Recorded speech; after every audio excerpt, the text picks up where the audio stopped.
오늘도 귀한 찬양 진심으로 감사드립니다. 오늘 찬양을 들으면서 느끼게 되는 것은 물 흐르듯이 흘러가는 그런 은혜가 있다라고 하는 그런 느낌을 받았습니다. 오늘도 위로부터 내리시는 물 흐르듯 흐르시는 하나님의 은혜가 저와 여러분의 삶에 충만하게 임하시기를 진심으로 축복합니다.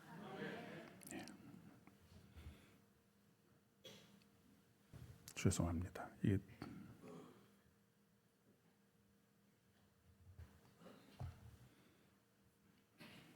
기계가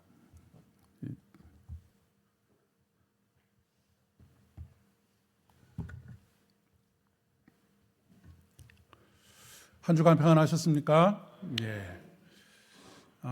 이 자리가 겨울에는 너무 뜨겁고요. 여름에는 너무 춥습니다. 아니죠. 거꾸로인가요? 여름에는 너무 뜨겁고 겨울에는 또 이렇게 막 입이 바짝바짝 마르게 계속 뜨거운 바람이 오니까 겨울이 조금 더 어렵습니다. 이스라엘의 역사 속에서 가장 혼란스럽고 타락한 시대를 꼽아라라고 한다면 사사시대를 꼽을 수가 있겠습니다. 성경은 사사시대를 이렇게 정의하고 있습니다. 그때의 이스라엘에 왕이 없으므로 각각 자기 소견에 오른 대로 행하였다라고 그렇게 기록하고 있습니다. 하나님께서는 이스라엘에게 가나안 땅에 들어가면 왕을 세우지 말아라라고 그렇게 말씀하셨습니다. 그 이유는 하나님께서 이스라엘의 왕이 되시기를 원하셨기 때문입니다. 그런데 왕이 없어서 각자 자기의 소견에 오른 대로 행했다라고 하는 이 말의 의미는 하나님을 자신들의 왕으로 인정하지 않았다라고 하는 그런 이야기입니다. 단순히 한 국가의 어떤 그 물리적인 왕, 눈에 보이는 왕이 세워지지 않아서 자기의 소견에 옳은 대로 옳은 대로 행했던 것이 아니라 하나님을 왕으로 인정하지 않았다라고 하는 그런 이야기입니다. 물론 그렇다고 해서 그때에 이스라엘 민족이 여호와 신앙을 가지고 있지 않았던 것은 아닙니다. 말로는 하나님을 섬겼고 하나님께 제사도 드렸고 하나님의 이름으로 많은 일들을 하기는 했지만 진정한 의미에서 그들이 하나님을 자신의 왕이라고 하는 그런 내면의 고백 속에서 그리고 실질적인 순종 속에서 살지 않았다라고 하는 것을 말해주고 있는 것입니다. 오늘 우리도 한번 깊이 생각해 보아야 할 문제가 아닌가 싶습니다. 오늘은 특별히 교회력의 마지막 주일인 왕 되신 그리스도 주일입니다. 우리 신앙의 여정이라고 하는 것은, 그리고 신앙의 여정을 통해서 훈련되어야 할 것은 우리 주님만이 우리의 왕이시다라고 하는 것을 고백하는 것에서 끝나는 것이 아니라 우리의 삶이 실질적으로 하나님의 말씀에 순종하여서 하나님의 뜻을 나를 통하여, 가정을 통하여, 또 일터를 통하여, 교회를 통하여 이루어지도록 해가는 것, 그것이 바로 왕 되신 그리스도 주일의 믿음의 고백의 의미라고 이야기할 수가 있겠습니다. 이제 다시 다음 주부터 대강절이 시작이 되어지고 새로운 교회력에 따라서 교회력에 따른 말씀, 주시는 말씀대로 우리가 순종하며 따라 살아갈 수 있기를 소망합니다. 그런데 지난 1년 동안 우리는 신앙의 삶을 살아오면서 여러 가지 주님의 이름으로 많은 일들을 해오곤 했습니다. 그런데 우리가 정말로 점검해 보아야 할 것은 주님의 이름으로 선지자 노릇하고 심지어는 귀신을 쫓아내는 것과 같은 많은 권능들을 행하였는데, 목사로 따진다면 목사로서 설교도 하고 신방도 하고 여러 가지 활동들도 했는데, 그것이 정말로 하나님께서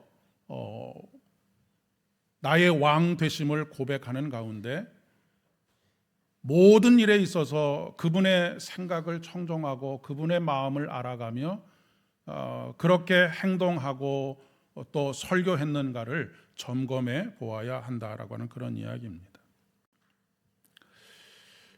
마태복음 7장 23절의 말씀에 보면 내가 도무지 알지 못하나니 불법을 행하는 자들아 내게서 떠나가라 라고 하는 말씀이 있습니다.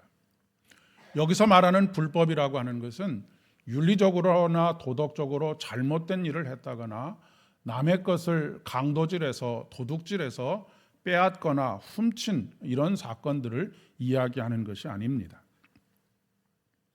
하나님과 관계 맺지 않은 모든 일, 여기서 어떤 관계를 맺느냐면 그분이 나의 주인이시다, 왕이시다라고 하는 믿음의 고백 가운데 그분께서 말씀하시는 대로 순종하는 삶을 살았으면 옳은 삶을 사는 것이고, 그렇지 않으면 모두가 다 불법을 행한 사람들이 되고 마는 것이지요. 거기에는 우리들이 행하는 모든 좋은 일도 함께 포함이 될 수 있습니다. 섬김과 봉사 같은 수많은 일들이 포함될 수 있고요. 또 우리가 성실하고 또 의롭게 살아 내가 옳다라고 생각하는 그 일들을 행한 일들도 포함되어 있을 수 있다라고 하는 그런 이야기입니다. 그것을 잘 판별할 수 있는 리트머스 종이와 같은 것이 무엇이냐면 그 모든 일들을 통하여서 내게 감사가 있느냐 그리고 또 기쁨이 있느냐라고 하는 것을 점검해 보면 어느 정도 내가 주님을 믿음으로 왕 되심을 고백하고 주인 되심을 고백하면서 그분의 뜻대로 살려고 애써 왔구나라고 하는 것을 알 수 있는 것이죠. 오늘 복음서 본문에 보면 십자가에 달리신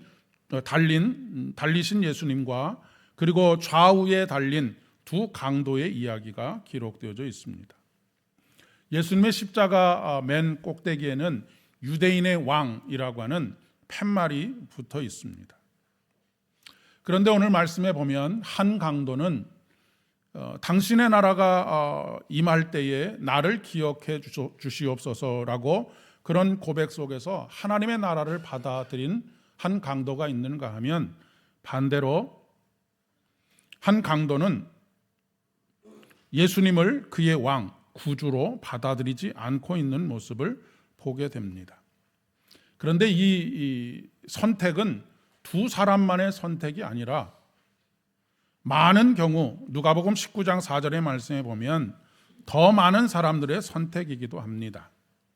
더 많은 사람들이 뭐라고 예수님에 대해서 이렇게 이야기하느냐면 우리는 이 사람이 우리의 왕됨을 원하지 아니하나이다 라고 그렇게 이야기하고 있는 것을 보게 됩니다. 그리고 그들이 옳다라고 생각하는 일을 행동으로 옮기게 되지요. 그들이 옳다라고 생각한 일을 행동으로 옮긴 일이 무엇입니까? 예수님을 십자가에 못 박는 일이었습니다. 자신이 생각하기에는 예수님을 십자가에 못 박는 것이 옳은 일이라고 그렇게 판단했고 선택했고, 그렇기 때문에 빌라도를 향하여서 예수를 십자가에 못 박아야 된다라고 그렇게 외쳤던 것이죠.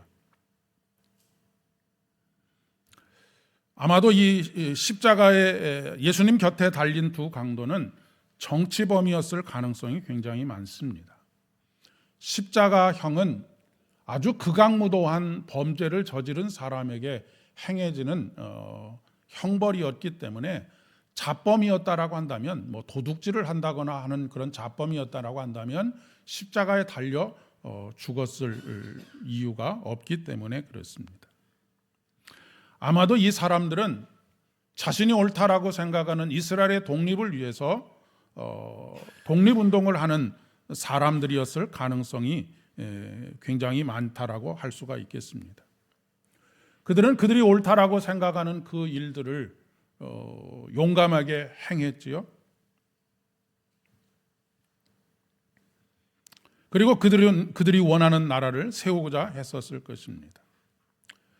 그런데 똑같은 목표를 가지고 달려가던 두 사람 중에 한 강도는 하나님의 나라를 받아들이고 또 다른 한 강도는 하나님의 나라를 거부하게 되는데 무엇이 그들의 선택을 갈랐을까? 그것은 아마도 예수님께서 하신 첫 번째 가상칠언의 첫 번째 말씀으로부터 출발한 것이 아닌가 싶은 생각이 됩니다.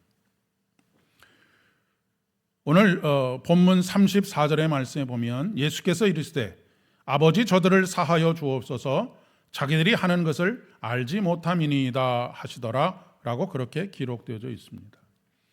이것이 예수님께서 십자가에 달려 돌아가시면서 말씀하신 가상칠언의 첫 번째 말씀입니다. 당신의 나라에 임할 때에 나를 기억해 주십시오라고 하는 이 강도의 요청에 따라서 예수님께서 십자가에서 두 번째 하신 말씀이 내가 오늘 나와 함께 낙원에 있으리라 라고 하는 말씀이지요.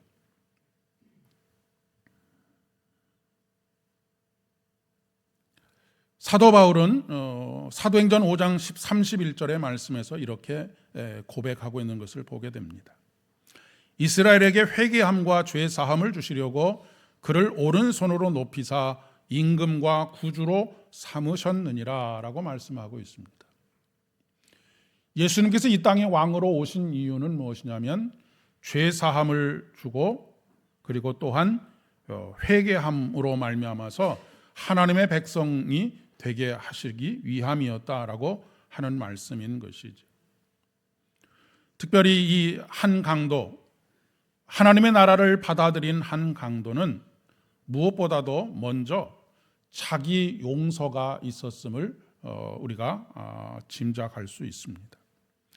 자기 용서라고 하는 것, 모든 사랑의 출발은 자기를 있는 그대로 용납하시는 하나님의 사랑을 확신하는 것으로부터 시작이 됩니다. 그런데 많은 경우 예수 그리스도를 믿음으로 고백하고 그분이 나를 위해서 나의 죄를 위하여서 돌아가셨다라고 하는 그런 고백을 가지고 살면서도 자기 자신을 있는 그대로 받아들이지 못하고 자기 자신을 있는 그대로 사랑하지 못하는 경우들이 참 많습니다. 자기 자신을 있는 그대로 사랑하지 못하게 되면 이웃사랑은 불가능해지게 됩니다. 내 이웃을 누구와 같이 사랑하라고 말씀하시냐면 내 몸과 같이 사랑하라라고 말씀하지 않으셨습니까?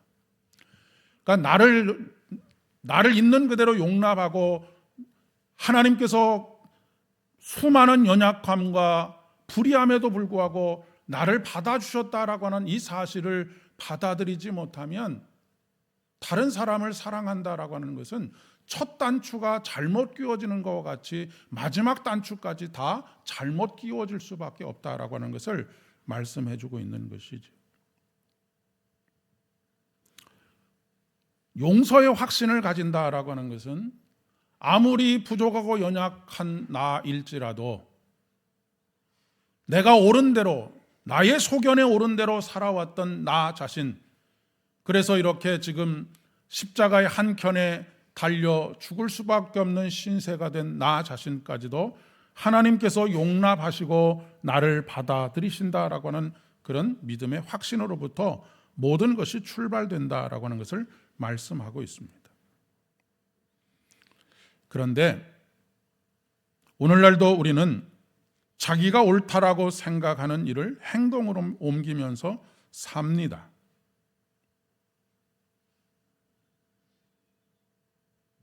그럴 때 꼭 점검해야 하는 것이 있지요. 내가 옳다라고 생각하는 그것이 과연 하나님의 공의와 사랑에 어떻게 연결되어 있는지를 보아야 합니다. 우리가 옳다라고 생각하는 것은 거의 대부분 상대적인 것입니다. 그리고 현대인들은 거의 대부분의 사고방식이 어떤 사고방식을 가지고 있느냐면 내게 좋으면 모든 것은 옳은 것이다 라고 하는 생각을 가지고 살아갑니다. 그렇기 때문에 자기 소견에만 옳은 대로 살아가기 때문에 다른 사람의 옳음에 대해서 인정하지 않고 받아들이지 않게 되는 것이죠. 이 기준을 상대적인 기준에 놓는 것이 아니고 하나님의 절대적인 기준, 그 절대적인 기준은 공의와 사랑에 놓는 것이다 라고 이야기하고 있는 것입니다. 그렇지 않으면 우리는 다시 예수님을 십자가에 못 박는 것과 같은 행동을 하게 되는 것이죠. 앞서서 제가 말씀드리지 않았습니까? 이스라엘 백성들이 예수 그리스도를 십자가에 못 박은 것은 그들이 내가 지금 죄를 짓고 있다고 생각한 것이 아닙니다. 불법을 행하고 있다고 생각한 것은 더더욱이 아닙니다.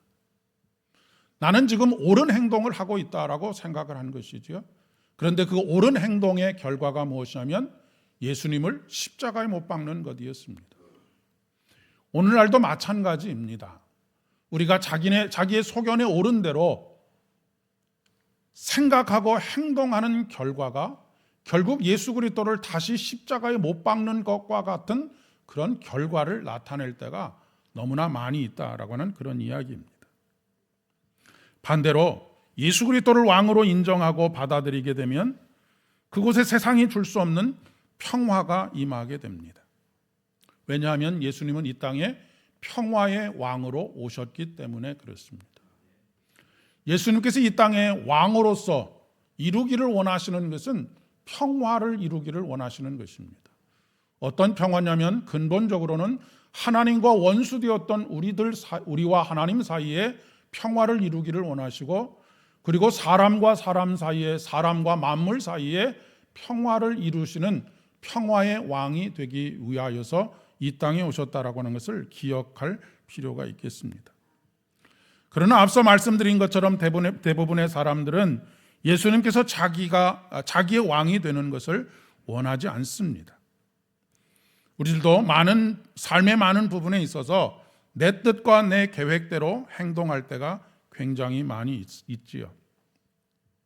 평소의 생각에 예수님이 나의 왕이시라는, 그래서 그분의 말씀에 순종하는 삶을 살겠다라고 하는 의식 자체가 없이 살아가는 그리스도인들이 참 많이 있다라고 하는 것입니다.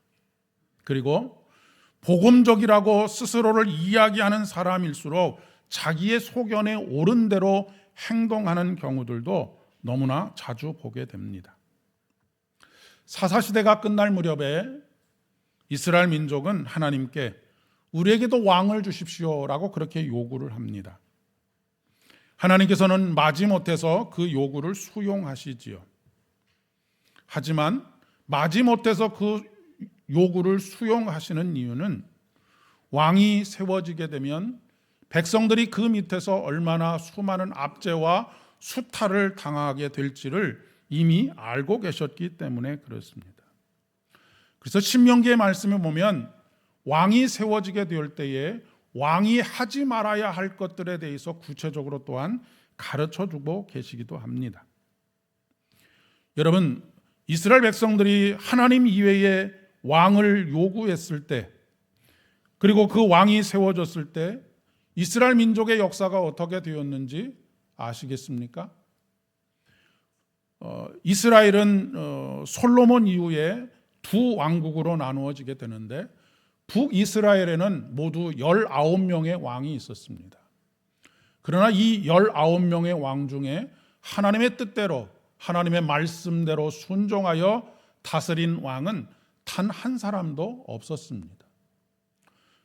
그리고 남유다의 경우에도 20명의 왕이 있었는데 그들 중에 아주 그냥 관대하게 그 왕들의 일들을 평가한다 할지라도 한 8명 정도를 하나님의 뜻대로 그래도 살려고 애를 썼다라고 이야기할 수 있고, 그 중에 한 절반 정도인 3명에서 4명 정도가 온전하게 하나님을 따르려고 애를 썼던 왕들입니다.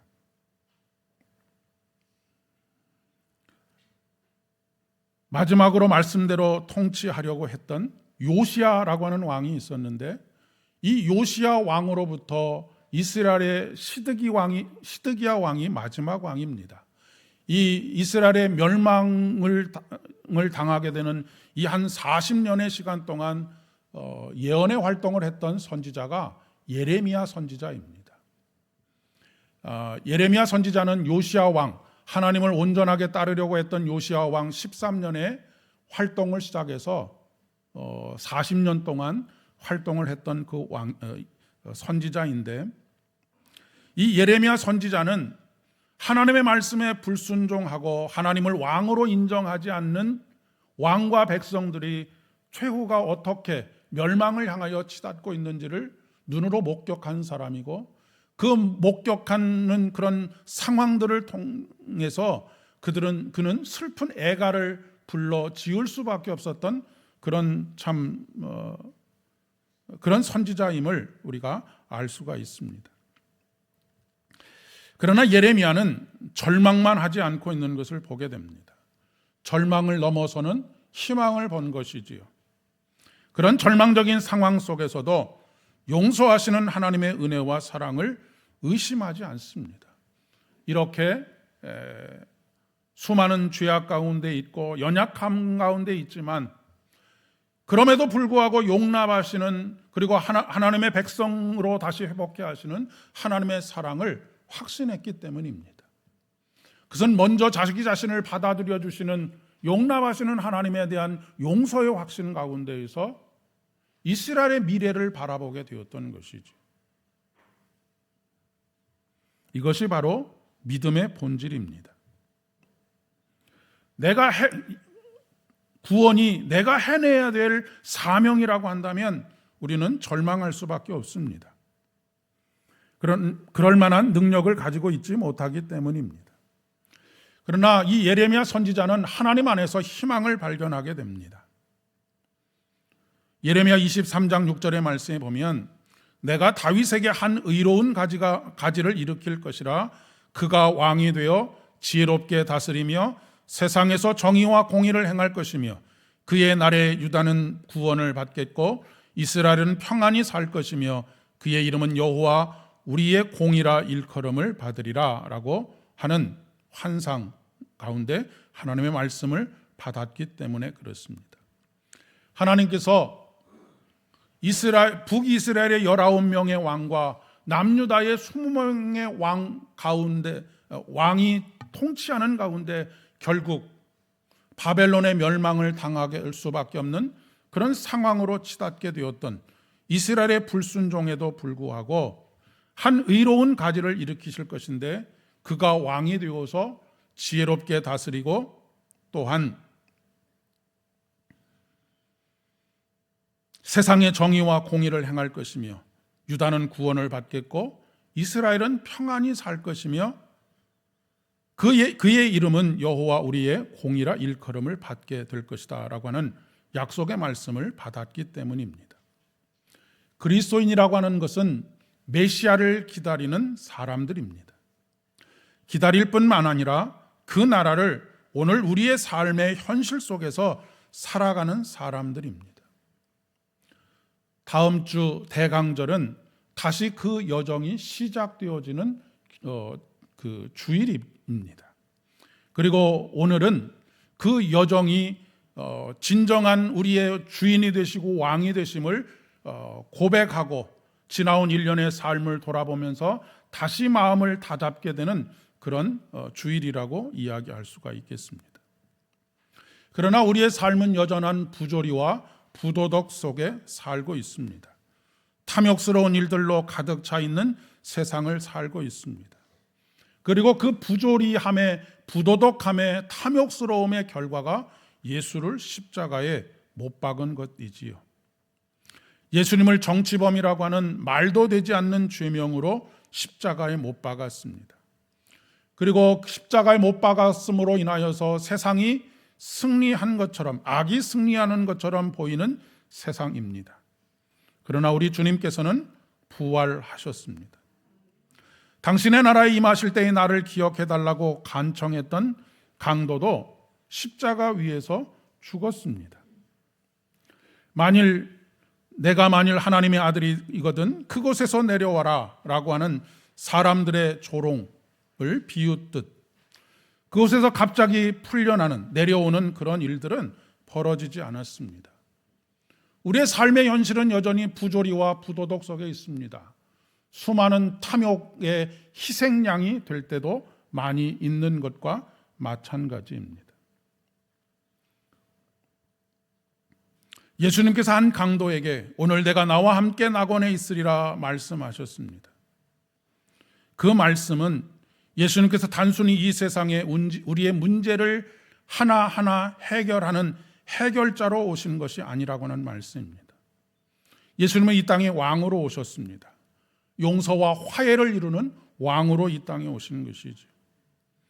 그리고 부조리하고 부덕덕한 이 세상 속에서 하나님 나라의 백성으로 말씀에 따라 살아가는 삶으로 우리를 초대하고 계시는 것입니다.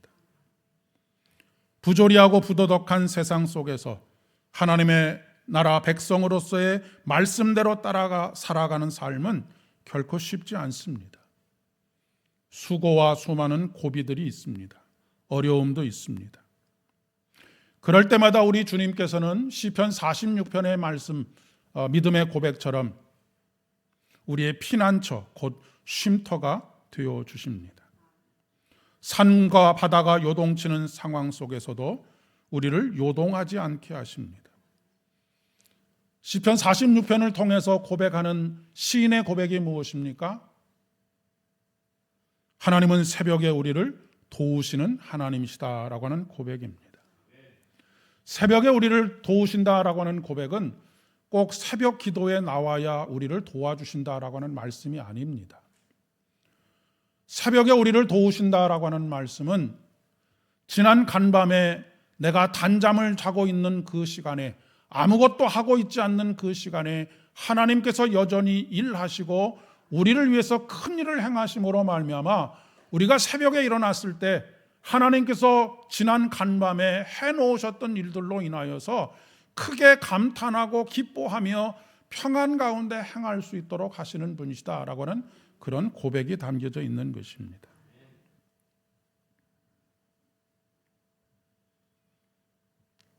우리가 밤에 잠이 들 때에는 울음이 깃들일지라도 새벽에 기가 막힌 일들을 우리를 위하여 준비하시고 일하시는 그 하나님에 대한 기대를 가지는 것, 그것이 바로 역사 너머에 계시는 하나님으로 인하여 현실 너머를 보는 그리스도인의 삶을 살아가는 것입니다. 내가 아닌 왕 대신 섭리하시고 끊임없이 행동하시고 일하시고 열매를 맺어가시는 왕 대신 우리 주님께서 하시는 일이라고 하는 것입니다. 때문에 그리스도인은 현실 너머에 있는 희망을 가지고 오늘을 살아가는 사람들이라고 이야기할 수 있습니다. 그 나라를 현실의 삶에서 살아가는 것은 가장 첫 번째 발걸음이 십자가에서 이루신 용서와 화해를 받아들이는 것입니다. 이 용서를 받아들이지 못하기 때문에 우리는 현실 너머에 있는 그 나라를 나의 것으로 만들지 못하게 되는 것이죠. 요즘 우리 사회는 분노와 증오만 남아있는 것 같습니다. 그 한가운데 우리 개신교회가 있다라고 하는 것은 너무나 슬프고 아픈 이야기입니다. 우리는 예레미야가 애가를 불러 지어 부른 것처럼 이 민족의 이런 아픔들, 하나님과 분리되어 있는 이런 아픔들을 슬픔으로 노래할 수 있어야 하겠습니다. 서로 자기만 옳다고 합니다. 그리고 그 옳음의 근거로 성경 말씀을 끌어다 대고는 하지요. 그러나 그것이 과연 십자가에서 이루신 용서와 화해를 통한 평화의 왕으로 이 땅에 오신 십자가의 사랑을 품고 있는지에 대해서는 의심을 거둘 수가 없습니다. 사랑하는 여러분, 하나님의 나라는 나의 옳음을 드러내는 곳이 아닙니다. 십자가의 용서와 화해를 받아들임으로 평화의 왕으로 이 땅에 오신 우리 주님이 우리의 진정한 주인인 것을 고백하는 것입니다. 이번 한 주간도 우리의 삶이 평화의 왕으로 오신 우리 주님을 우리의 삶의 주인으로 고백하고 그 주인에 따라 아름다운 믿음의 열매들을 맺어가는 복된 은혜가 있기를 진심으로 축복합니다. 기도하겠습니다. 아버지 하나님, 은혜를 진심으로 감사드립니다. 우리의 부족하고 연약함에도 불구하고 원수되었던 우리들을 십자가의 사랑과 공의 안에서 용납하여 주시고 우리를 하나님의 자녀 삼아 주신 것 진심으로 감사를 드립니다. 이 은혜가 얼마나 크고 놀라운지, 그리고 매일매일의 삶 속에서 나는 하나님께 온전하게 받아들여진 삶이라고 하는 것을 깨닫게 하여 주옵시고 그 가운데에서 온전한 하나님의 나라를 볼 수 있는, 현실 너머에 있는 하나님께서 하나님의 능력으로 이루어 가시는 하나님의 나라를 바라볼 수 있도록 은혜를 더하여 주시옵소서. 그리고 그 나라 백성으로서 날마다 용서와 화해를 받아들이고 평화의 일꾼으로서 평화를 만들어가는 사람으로서 이 땅에서의 삶을 살아갈 수 있도록 주의 복을 더하여 주시옵소서. 예수님의 이름으로 간절히 기도드립니다.